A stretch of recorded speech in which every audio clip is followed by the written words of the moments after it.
This episode is brought to you by my friend Rebecca Walser, a financial expert who can help you protect your wealth. Book your free call with her team by going to friendofdinesh.com. That's friendofdinesh.com. Coming up, Kevin McCarthy has an idea for replacing the income tax with a national sales tax. I'll talk about that. I'm very excited. CNN is closing its national headquarters in Atlanta. I hope it's a first step to CNN closing its doors completely. Danielle D'Souza Gill will join me. We're going to do a takedown of the world's two leading narcissists, Prince Harry and Meghan Markle. This is the Dinesh D'Souza Show.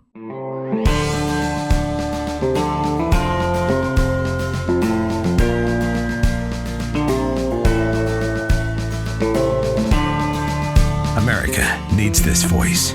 The times are crazy. In a time of confusion, division, and lies, we need a brave voice of reason, understanding, and truth. This is the Dinesh D'Souza Podcast. Kevin McCarthy and some House Republicans are floating a new and interesting idea. And this is an idea that should not be considered seriously as a proposal that is going to go through and become law. Why? Because, as we've talked about in the podcast before, the Republicans control narrowly one house of Congress. And in order for a bill is a proposed law, to become a law, it has to go through the House, it has to go through the Senate, where it has to also survive the filibuster.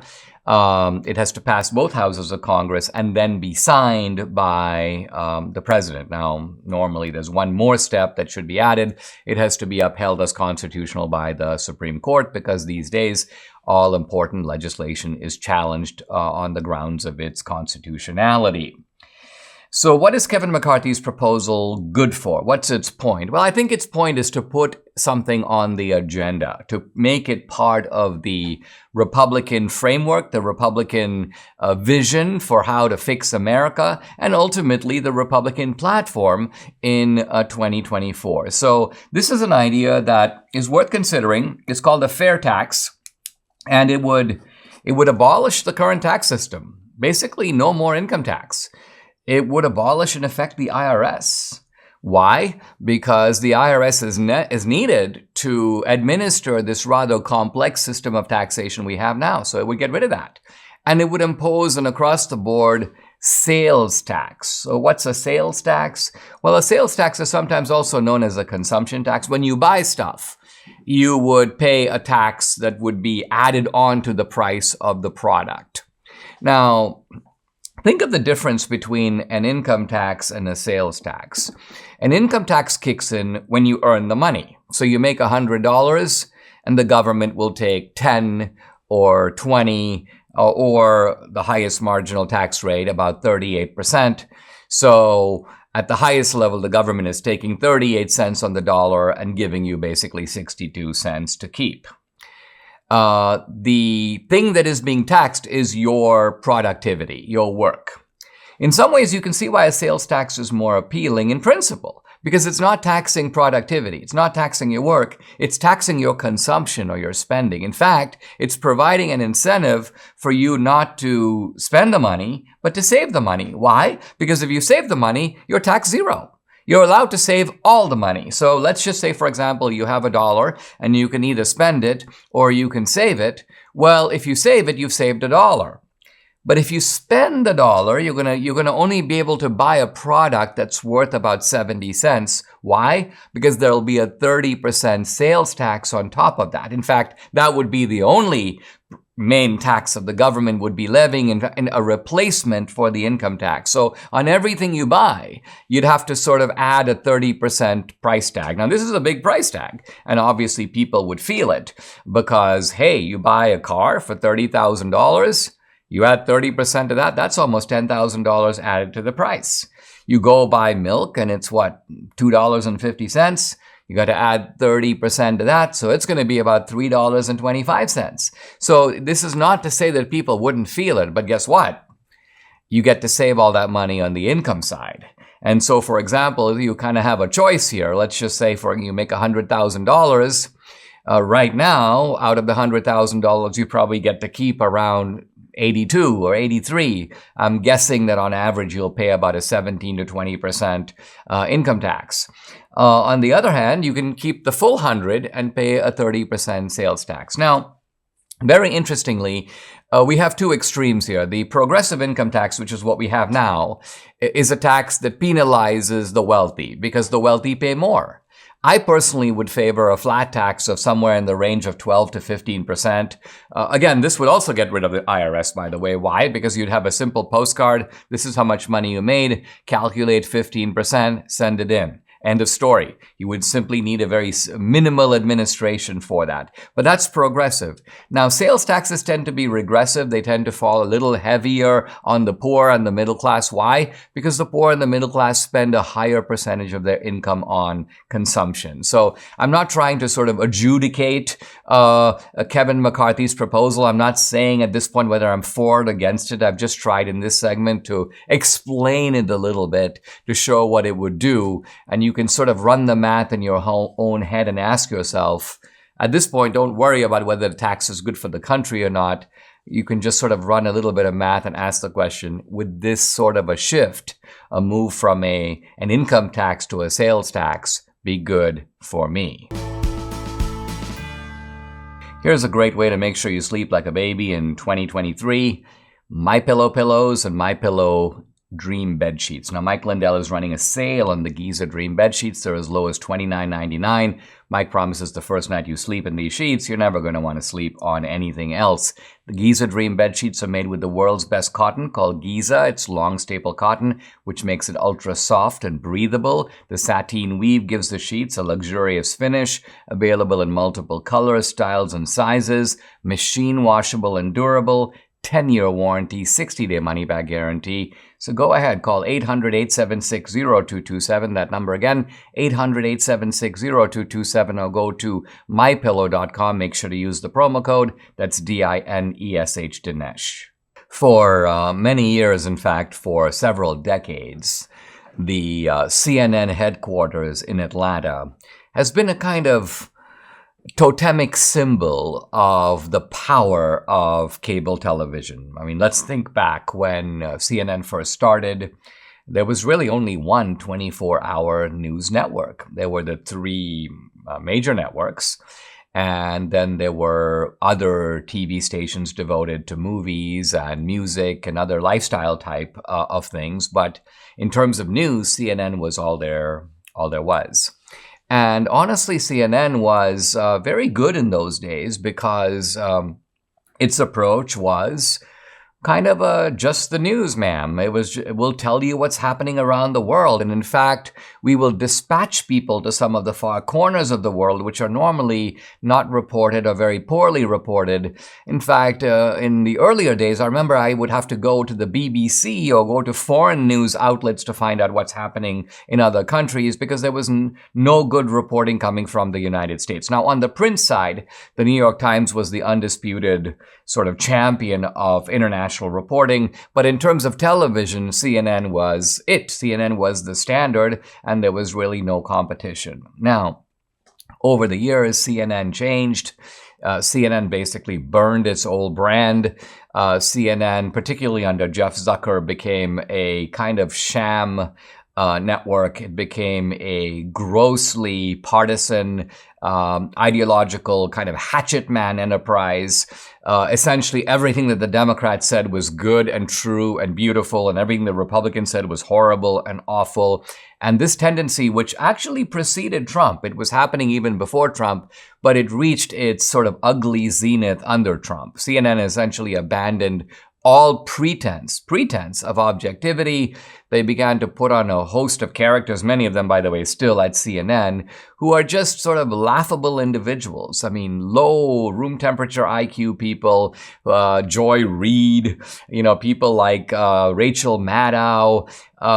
These are people who, Brian Stelter was a staple at CNN, happily been, booted since then. Jim Acosta, this sort of this adult fetus.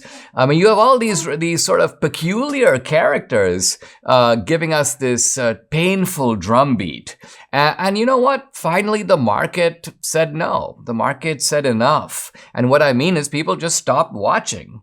CNN, of course, they were like, well, people aren't watching because we haven't created new products. Let's go for CNN Plus. So they started this paid channel, which basically crashed before it even got going. So they shut that down. They've started, and then they are in the continuing ongoing process of swapping out some of their losers. I mean, it doesn't really work to take a loser like Jake Tapper or Don Lemon and move him from the evening to the morning. This is shuffling the deck chairs on the Titanic. I mean, essentially what you want to do with these deck chairs is throw them into the ocean. So it's what Chris Licht needs to do if he wants to save CNN is fumigate the place, fire everybody, then maybe rehire 2 or 3 people. But bring in new blood, new faces. I mean, it would be exciting, a new CNN. But it doesn't look like they're going there. And the latest news, CNN is now shutting down, closing down its iconic Atlanta headquarters. That's going to be gone. There's no longer going to be the big CNN marker there. I think that's good news. And I think the CNN is on a track where they're going to be shutting down not just their Atlanta headquarters, but all their headquarters. I mean, CNN itself could go out of business, and I hope it does. I mean, in its current format, it's unsalvageable. So if Chris Licht is ultimately about trying to tinker on the edges, make small modifications, this is not going to work. This is like an airplane that's not going to fly. So either you swap out the airplane and rebuild it from scratch, or basically what you've got is not just a ratings crash, but a news crash, and a crash that at some level people would be delighted to see.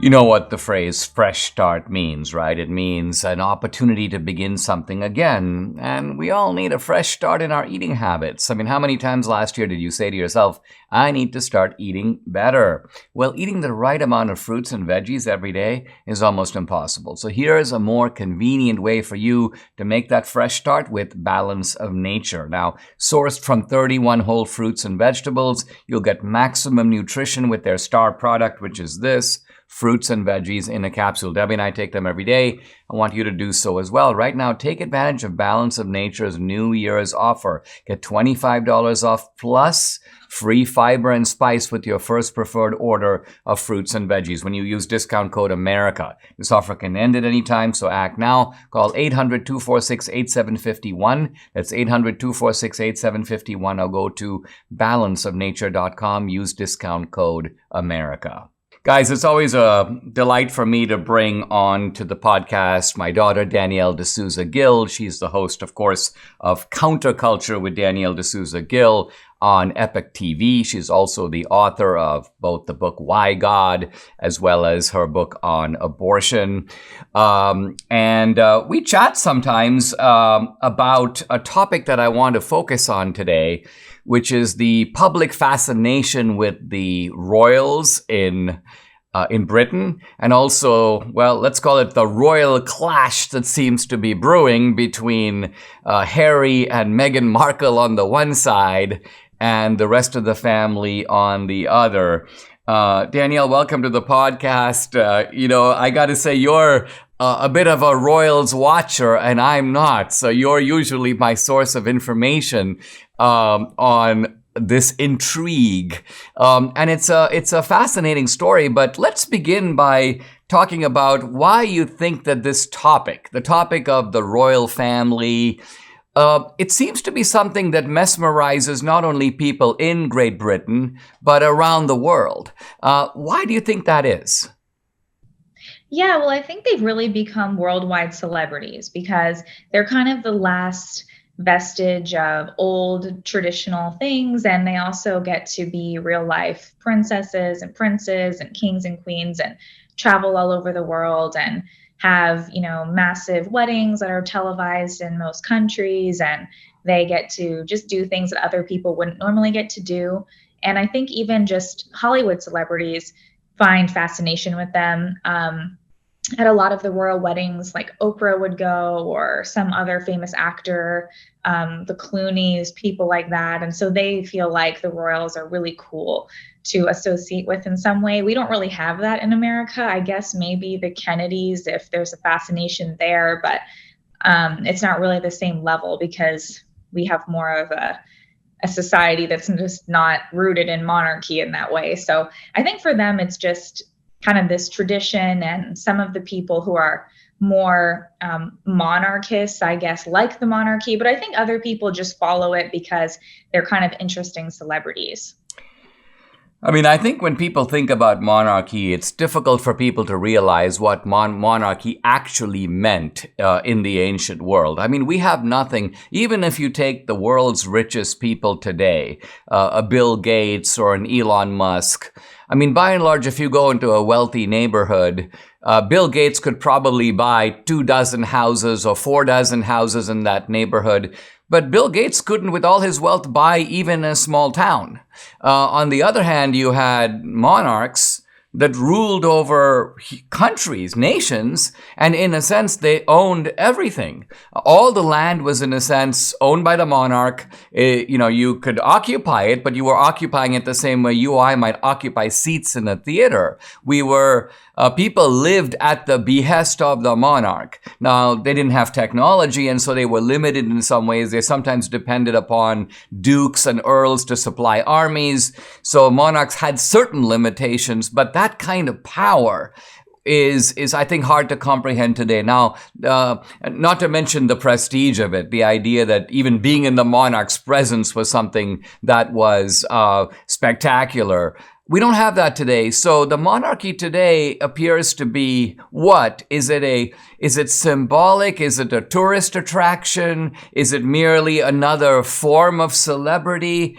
Celebrity that goes with palaces? How do you see the monarchy today fitting in with all the other forms of power? Yeah, I mean, I think because I have no particular connection to monarchy, I don't think most Americans do. I feel like it's somewhat pointless.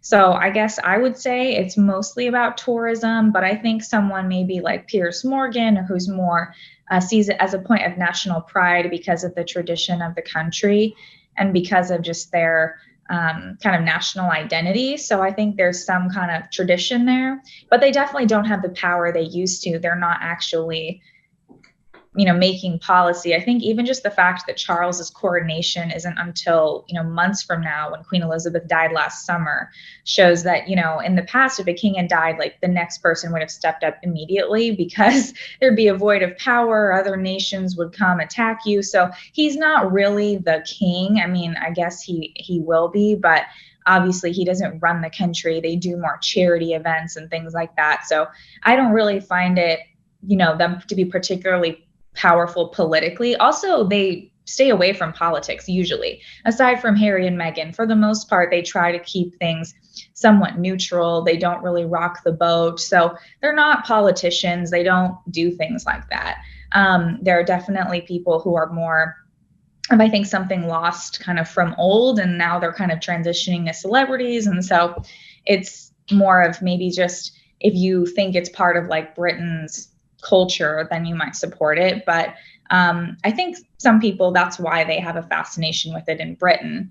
But they're not really politicians. Like people are here who run for elections and are taking pretty hard stances on things. They don't really do that too often. Let's take a pause. When we come back, let's dive into the, Harry has a new book called Spare. And it is part of this schism, apparently, between Harry and Meghan Markle on the one side and the royal family on the other. Debbie and I started taking Relief Factor 2 years ago, and the difference we've seen in our joints has been nothing short of amazing. Aches and pains are basically gone thanks to this 100% drug-free solution called Relief Factor. Relief Factor supports your body's fight against inflammation that's the source of aches and pains. The vast majority of people who try Relief Factor order more because it works for them. Debbie is a true believer. She's finally been able to do all the exercises that for a long time she wasn't able to do. So it's been a real game changer for her aunt, other members of our family, and for many other people. You too can benefit. Try Relief Factor for yourself. Order the 3-week quick start for the discounted price of only $19.95. Go to relieffactor.com or call 833-690-7246 to find out more. That number again, 833-690-7246, or go to relieffactor.com. You'll feel the difference. I'm back with Danielle D'Souza Gill, author of the book The Choice, The Abortion Divide in America, host of Counterculture with Danielle D'Souza Gill. You were talking a moment ago about the fact that the royal family has sort of stayed out of politics, and it seemed that the Queen, the late Queen, was also stoical in her personality, tended to hold her emotions in check. In that sense, reflected the personality of an earlier era. Would you agree that it was starting with Lady Diana that we began to see a kind of a new sensibility within the royal family, which is the idea of being a royal as a form of self-expression? I say this because it seems to me some of what's going on with Harry and with Meghan Markle is an extension of what happened with Lady Diana. Do you agree, or do you think that they're actually very different? I would say they're different. Some people say Meghan is like Diana. Meghan herself keeps trying to imitate Diana. She will wear the same outfits as her. She claims she never knew who the royals were. She never followed any of this. Other people who knew her have claimed differently. But it's pretty clear that she has tried to put herself in that line because Harry has this kind of obsession with his mother's death. So I think that was something that Meghan did strategically to make herself seem like a new Diana. However, Diana was really the people's princess, and she was loved by many people. She was, even though she had a lot of problems, that was more of her, at least, brand. Whereas Meghan is more of someone who most people dislike. Even before this book came out, she really wasn't very popular. She was popular around the time of her wedding, which is when kind of the royals and we're still getting along with her, at least as far as the world thought they were getting along. And most people were really excited about this new person joining the royal family. People thought it was cool. She was of another race and so on.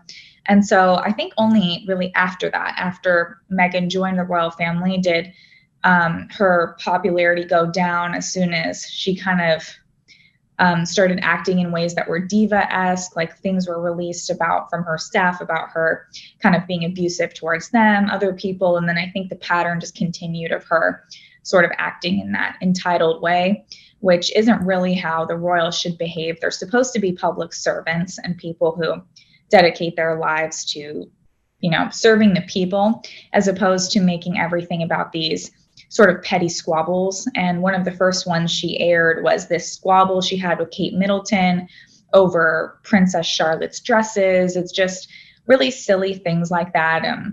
Apparently the press had reported that, Meghan made Kate cry. And Meghan says, no, Kate actually made me cry. Then Harry writes in his book, actually, maybe they both cried. And so it's just really silly. So I think Meghan brought in a lot more pettiness and a lot more just kind of victimhood in the sense that people didn't really relate to.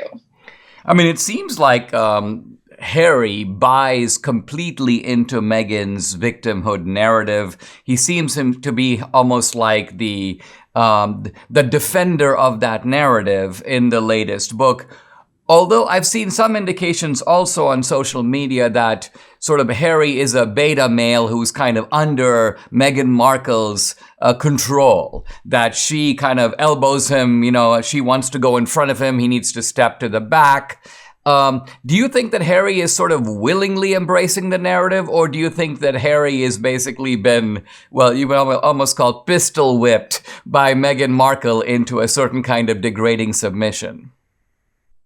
I would say it's definitely both. I mean, it's definitely the degrading submission, but it was his choice. I mean, he chose to be with her and he knew what she was about. And I think even now, he's just continued further down that path. So some people say, oh, maybe he has regrets and so on, but I don't think he really has that many regrets because he's still doing interviews and still talking about all of this. I think Harry and Meghan sort of want it both ways. They want to be able to make millions of dollars, spilling secrets and saying all these things, bashing the royal family. And then they say, oh, well, we would welcome an apology from them, or like, we do want a relationship again with them, as they are releasing these things. So I think it's pretty disingenuous, because if they actually wanted a relationship, then they wouldn't have done all of this in such a public manner. But I think they just feel like they are entitled to air their dirty laundry, share their stories with the world, and the royal family should just accept their narrative and should apologize and include them in things again. And I just think you can't really have it both ways, because they don't actually submit themselves to a lot of the rules that the royal family follows. And so they can't really get the benefits of those things. But even though they actually are, because the only reason people buy his book and the only reason people watch their documentaries is because he was part of the royal family. So he is still making money off of that like legacy, which is why Meghan fought so hard to try to still call themselves Sussex royal, because they're not royal anymore. They really have no value to offer the public. I mean, they don't seem to have any really other talents. Let's take a pause. When we come back, let's talk about this notion about Harry being a spare. We all know our digital privacy is under attack. Big tech steals your private information, pictures, chat, and email. Very bad. So is there a better way? Yes, there is. Secure, it's spelled S-E-K-U-R, offers secure instant messaging and email hosted in Switzerland without using any of the big tech platforms and using Swiss privacy laws, which are the strictest in the world. Debbie and I just signed up for Secure, and we love it. Secure's proprietary technology allows you to communicate privately without fear of spying from big tech companies, your email provider, or hackers. Use Secure to chat or email with everyone, including non-secure users, thanks to Secure's unique features, Secure Send and Chat by Invite. Secure is the solution to stop the theft of your digital privacy and identity. Secure is a private, separate email and messaging application that guarantees your privacy. Go to secure.com and take back your privacy today. That's SEKUR.com. Use promo code Dinesh to receive 25% off for the next 24 months. I'm back with Danielle D'Souza Gill, author of The Choice, The Abortion Divide in America, host of the show Counterculture with Danielle D'Souza Gill. We're talking about the royal family and Prince Harry and Meghan Markle. It seems like the focus on these two characters has come mainly because of the Netflix special, which was a kind of revealing, although maybe not revealing in the way they intended, series of interviews with Harry and Meghan Markle, and also Harry's new book, Spare.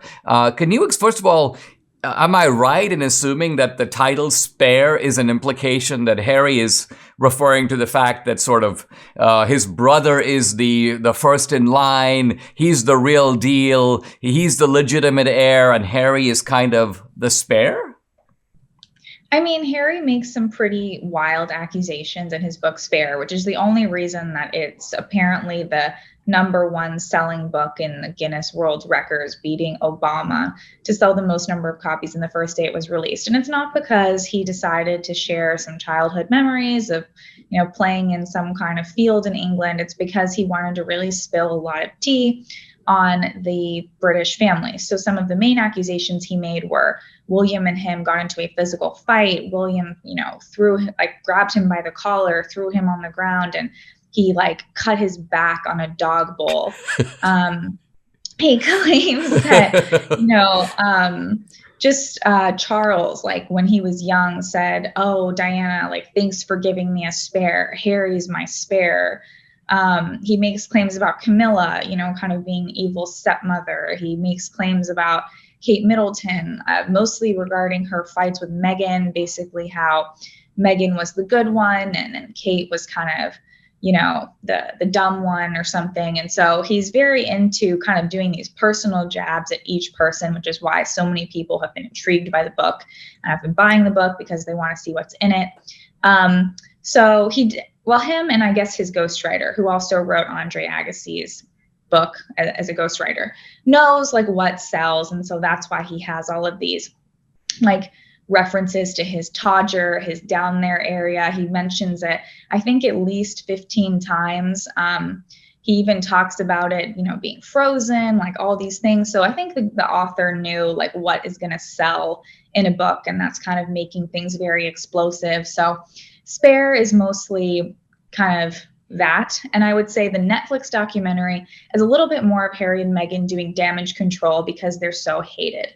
So even in America, like Meghan Markle has a lower approval rating than Kate Middleton. Even though most people in America know nothing about Kate Middleton, it just comes across like Meghan is always playing the victim card. And so basically Harry and Meghan released that Netflix documentary, in my opinion, to kind of say, oh no, we're just like two lovebirds and we are just against the world and all of these things. And so that was kind of more of it doesn't really get to some of those things with the fighting until the end, because they wanted to say like, here's my backstory, all of that. So I think the Netflix documentary is very sanitized, whereas I think the Spare book is really intended to sell copies.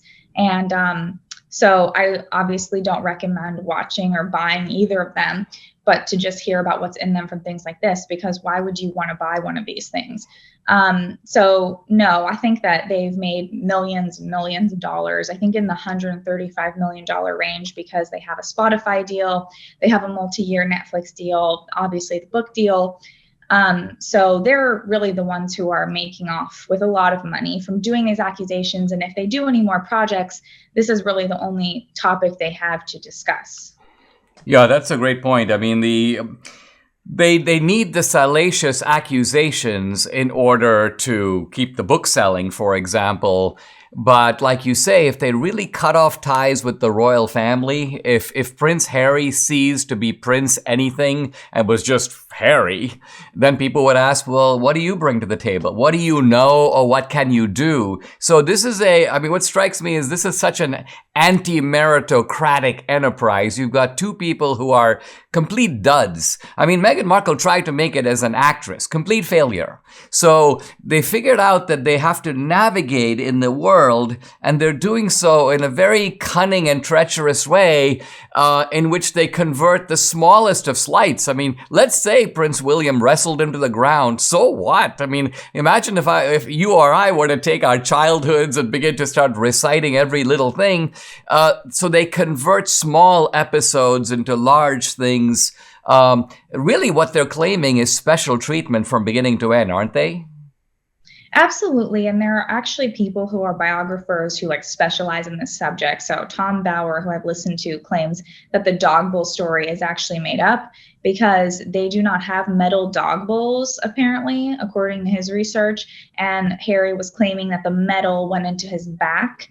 And so there's a lot of questionable, veracity to even some of the claims that they're making. They've actually repeatedly lied about some things. And so the facts don't actually line up with things they're saying. Like Meghan will say, I never heard of this with the royal family, that her family will provide evidence that she knew exactly what it was. Then in her Netflix documentary, she claims, oh yeah, no, I looked at his Instagram page.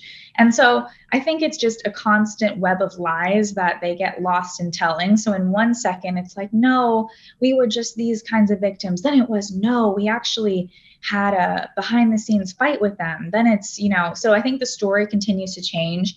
And meanwhile, William and Kate, Charles, they haven't responded to any of these allegations.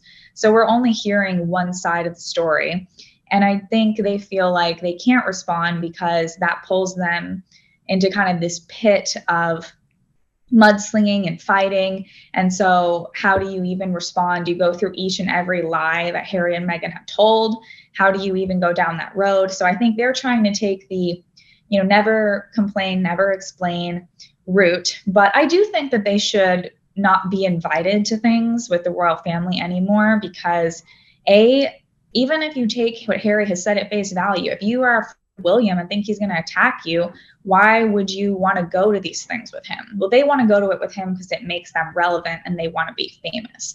But I think the royal family should say this is for working royals. And so you are not part of that. You obviously have come out publicly with all of this information. And so they can enjoy their $135 million in Montecito, living in a mansion if they want. But they don't also get to then be royals, I guess, or benefit from those photo ops and so on. So yeah, what you're saying that's is what I would personally do, but I don't know what Charles will decide. He seems like he's kind of a little bit more of a weak person. So apparently Queen Elizabeth, though, people have said she would have come out and clearly denounced Harry and Meghan. So she had a much lower tolerance for this. She was apparently the one who encouraged Charles and Diana to divorce because she was saying this can't really continue like this. It's not really good for the royal family. So I think she would have had a much more stern reaction. But Charles is maybe not that kind of person. Yeah, I mean, I agree. They've opted out. They should be booted. This is wow, what a dysfunctional operation. And there it is for the world to see. Danielle, thanks very much for coming on to talk about it. Thank you. My dad was not a big believer in the stock market. He was a put your money in the bank kind of guy. But I discovered in the early 1990s that investing in the market makes sense. It can really pay off if you're in it for the long term. The problem is we're in a very rocky economy, lots of political craziness at home, lots of instability abroad. There's always a risk of a black swan event, a single event that comes out of nowhere and basically decimates your savings. How do we take advantage of the upside of the market and protect ourselves against the downside? Well, we need some really good guidance here. And my friend Rebecca Walser, she's a tax attorney and wealth strategist with her MBA from the London School of Economics. Rebecca and her team can help protect your wealth during these unprecedented times. Go to friendofdinesh.com, book your complimentary introductory call today to see if you qualify. Again, that's friendofdinesh.com. I want to conclude today my discussion of the fabled clash between Galileo and the church, which is supposedly a reflection of the clash between science and Christianity. I've argued that is not an accurate reading of what actually happened. Now, Galileo's book, called A Dialogue Concerning the Two Chief World Systems, published 1632, was a mixture of good and bad arguments for heliocentrism.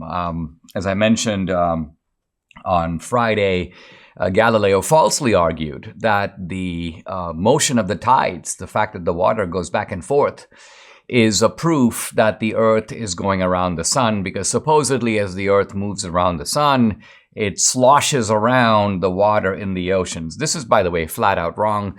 The reason for the tides, as was demonstrated really by Newton conclusively a little bit later, was the gravitational force of the sun and the moon acting jointly on the Earth. That's the real reason for the tides. Galileo made other errors in his book. So the point being, it's not that Galileo was he was right about his conclusion, but the definitive evidence showing that didn't come out till 50 years after this debate.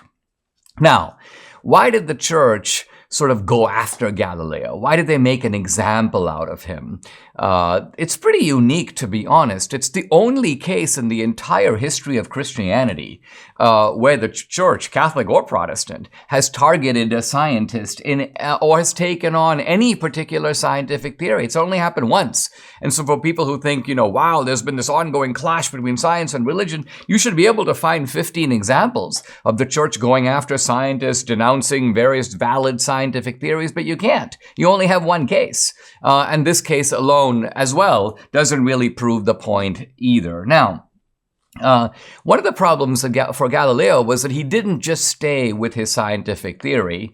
He also began to tell, really, the church how to read the Bible. This was a huge tactical mistake. Not that, by the way, Galileo's Bible philosophy was wrong. Galileo was basically saying that the Bible needs to be read both literally and figuratively. There are certain passages that are literal. There are other passages that are metaphorical. Obviously, the Bible also has parables and so on. But Galileo included in his book a sort of theory of how to read the Bible. And the Jesuits kind of warned Galileo, listen, Galileo, you're not a priest. You're not part of the church. This is not your job to pronounce on ecclesiastical matters. And so something not well known by the public, which is that Galileo began to dabble in something which the church very jealously guarded as its own jurisdiction, its own authority. That was part of the problem. Also, interestingly, this was the age of the Reformation. Protestant thinkers were attacking the Catholic Church and saying, the Catholic Church doesn't take the Bible seriously. The Catholic Church doesn't pay attention sufficiently to the specific language of the Bible. And so oddly enough, this was a case where the Pope was trying to demonstrate to the Protestants the Catholic fidelity to Scripture and the geocentric interpretation, by the way, of Scripture was common to the Catholics and the Protestants. Both Catholics and Protestants read the Bible to be saying, in very conventional language, that it is the earth that is at the center of the universe and the sun goes around the earth. So one historian, Richard Blackwell, has made the point that had the Reformation occurred like a century before or even a century after, probably the Galileo affair would not have happened, but the Catholic authorities took it as a kind of way to mend fences with the Protestants and show the Protestants, hey, listen, we care about the Bible just as much as you. I think what really sealed Galileo's fate in the Galileo trial was when Galileo came back to Rome in 1633, he was again a celebrity. He was treated with respect. And in his trial before the Inquisition, Galileo might have prevailed, but something came out. It's like one of these cases in a trial where a bombshell piece of evidence comes out and completely discredits your case. In fact, even makes people who are on your side sort of go, oh, well, you know what, he's guilty. It's kind of like, we have, of course, the upcoming trial. Debbie's following this really closely in the Idaho killings. Yeah, and you can just imagine that in the middle of the trial, they produce, DNA evidence and it's conclusive and everyone goes, oh, wow. Yeah, the guy probably, he did it. Similarly, what happened in the Galileo trial was right in the middle of the trial, somebody went through Cardinal Bellarmine's notes. And what did they find? They found a statement by Galileo basically saying, I will not publicly teach or advocate the heliocentric theory. This was Galileo's own admission that he would not do this. And of course, he had done exactly that. Now, Galileo never told anybody that he had made this agreement with Cardinal Bellarmine. He didn't tell the Inquisition. He didn't tell anyone. So when it emerged in the trial, even people who had supported Galileo began to feel like, well, this guy's not really being very honest. He himself made this commitment and then is reneged on it and refused to disclose that he had made the commitment in the first place. So Galileo was found guilty, but as we'll see in the next segment, his penalty was really pretty mild.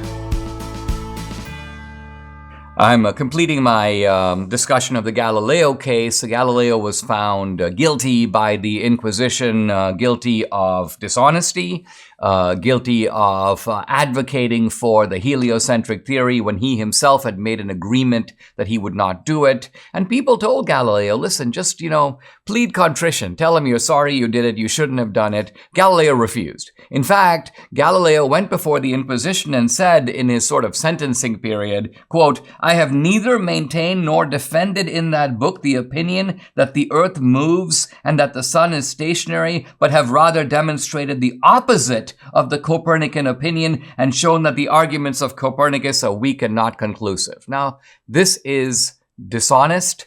It's not true. Galileo was advocating for heliocentrism. So in the sort of public mythology, Galileo went before the Inquisition and under his breath he muttered, and yet it moves. As if to say Galileo was, somewhat like Martin Luther King. He's unshakable. He's holding to his position. By the way, this is a completely made-up story. There are no records anywhere that suggest that Galileo said anything of the kind. This is part of the sort of fictional narrative that's invented subsequently in subsequent centuries to make Galileo into the hero that he in fact was not. Now, contrary to what many people think, Galileo was not punished severely. It was never, earlier I mentioned these new atheists talking about the church, torturing scientists and putting them to the rack and burning them at the stake. Galileo was not charged with heresy. He was never put in any kind of a dungeon. Essentially, he was given house arrest. And what does that mean? Well, he was released into the custody of the Archbishop of Siena, who housed him for 5 months in his magnificent palace. Then Galileo returned to his own villa in Florence, and although he was technically under house arrest, he could leave. He went and visited his daughters who were at the convent of San Mateo. The church allowed him to continue his work on other scientific matters other than the heliocentric theory, and Galileo died of natural causes in 1642 in his bed.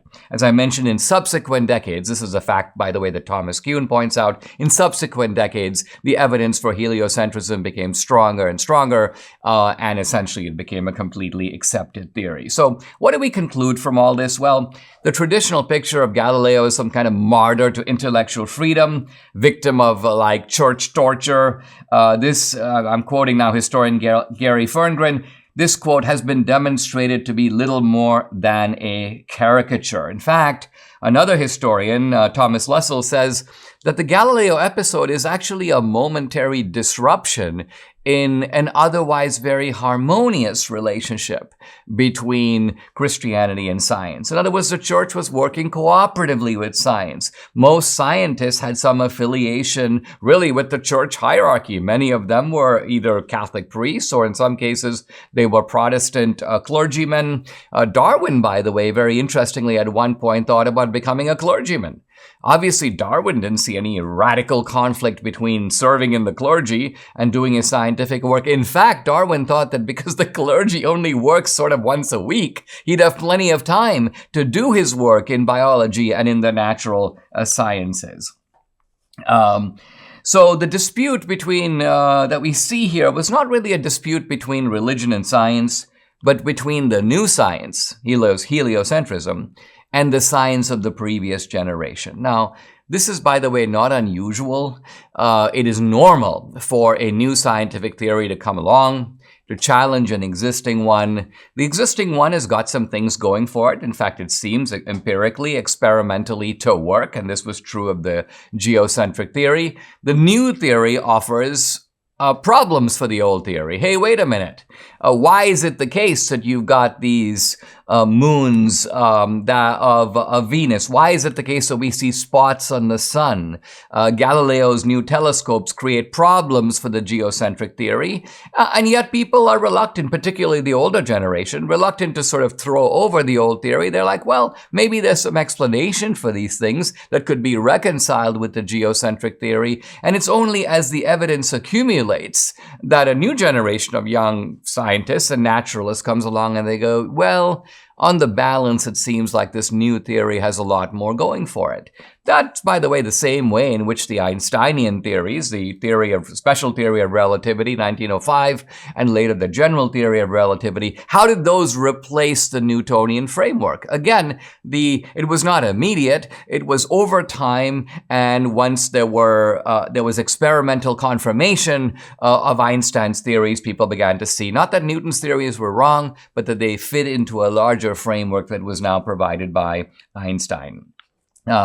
Alfred North Whitehead, a noted historian of science, says that the Galileo case is, quote, the worst that happened to men of science was that Galileo suffered an honorable detention and a mild reproof. Reproof means a mild scolding before dying peacefully in his bed. And that is the true meaning of the Galileo episode. It has been mythologized in a kind of exaggerated way, and taking down or debunking that exaggeration has been the point of this exercise.